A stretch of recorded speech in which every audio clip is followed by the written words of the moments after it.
പഠനമെല്ലാം കഴിഞ്ഞ് നല്ല പ്രായത്തിൽ, നല്ല ചെറുപ്രായത്തിൽ 20-22 വയസ്സുകളിലൊക്കെ വൈദികരാകാൻ വേണ്ടി പോയി എന്ന് പറയുമ്പോൾ അത്രമാത്രം ഈശോയെ ദൃശ്യമാക്കുവാനായിട്ട് തന്റെ ജീവിതത്തിലൂടെ കാവുകാട്ട് പിതാവിന് കഴിഞ്ഞു എന്നതിന്റെ ഉദാഹരണമാണ്.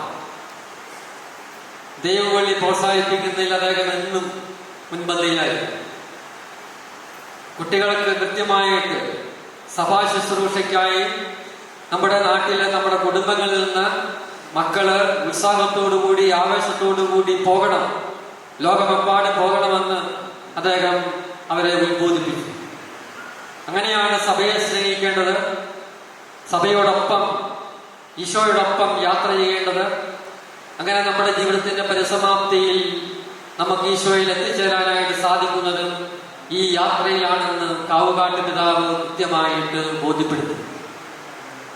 കുടുംബങ്ങളുടെ വിശുദ്ധി സൂക്ഷിക്കാൻ വേണ്ടി അദ്ദേഹം കുട്ടികളോടും യുവജനങ്ങളോടും എല്ലാം പറഞ്ഞ കാര്യം അതാണ്: നിങ്ങൾ വിശുദ്ധരായിട്ട് വളരണം.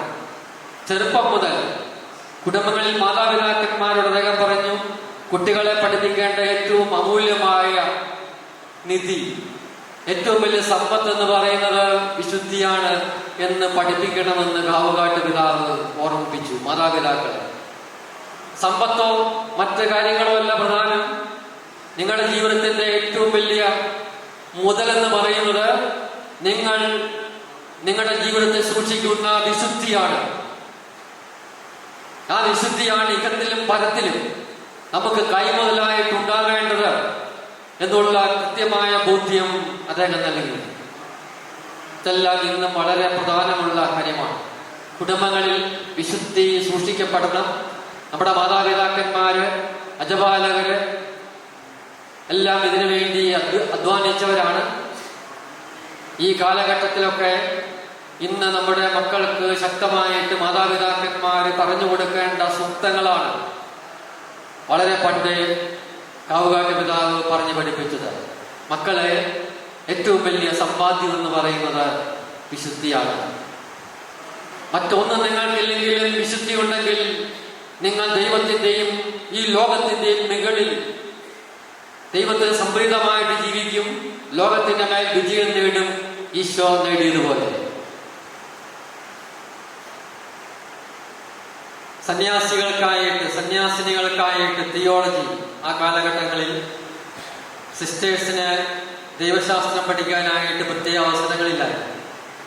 അവർക്ക് വേണ്ടി ഒരു തിയോളജിയേറ്റ് ഉണ്ടാകണമെന്ന് ആഗ്രഹിച്ച അദ്ദേഹം MOC എന്ന് പറയുന്ന സ്ഥാപനത്തിന് രൂപം കൊടുക്കുവാനായിട്ടും ഇടയായി. ഇതെല്ലാം ഒരു ദർശനമാണ്. സഭ എന്താണെന്ന് പഠിച്ച് സഭയെ പരിപാലിക്കാൻ ആവശ്യമായിട്ടുള്ള കാര്യങ്ങളൊക്കെ ചെയ്യണം. അങ്ങനെ ഈ ശുശ്രൂഷ ഇത്രമാത്രം ശക്തമായിട്ട് നിറവേറ്റാനായിട്ട് അദ്ദേഹത്തിന് കഴിഞ്ഞത് ഈശോയുടെ ഒരു സ്പർശനം അദ്ദേഹത്തിന് ഉണ്ടായിരുന്നു. ഒരു കെനോസിസ് എന്ന് പറഞ്ഞാൽ ശൂന്യവൽക്കരണമാണ്. അതൊരു സ്പർശനമാണ്. ഈശോയുടെ ഒരു തലോടല് തന്റെ ജീവിതത്തിൽ അനുഭവിച്ച വ്യക്തിയാണ്. പ്രിയപ്പെട്ടവരെ, നമുക്കും വേണം ഈ തലോടൽ.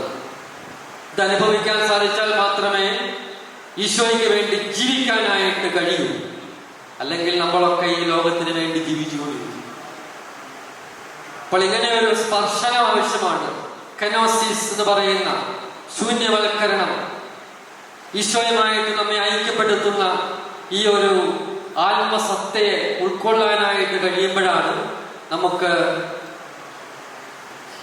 ഈശോയുടെ ശിഷ്യരായിരിക്കാനും ഈശോയെ അനുഗമിക്കാനും അനുകരിക്കാനും ഒക്കെ കഴിയുന്നു. അതിന് സാധിച്ചു കാവുകാട്ട് പിതാവിന്, നമ്മുടെ പിതാവിന്. അദ്ദേഹത്തിന്റെ ആ മാതൃക നമുക്ക് സ്വീകരിക്കാം.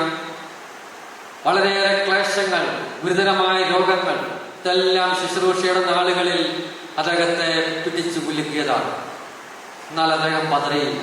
ദൈവത്തിൽ ആശ്രയം വെച്ച് വിശ്വാസത്തോടുകൂടി വൻകുടലിൽ ക്യാൻസർ എന്ന് പറയുന്ന വളരെ ഗുരുതരമായ രോഗം, ആ രോഗത്തിന്റെ കാഠിന്യം ഒക്കെ നന്നായിട്ട് അദ്ദേഹം അനുഭവിച്ചു.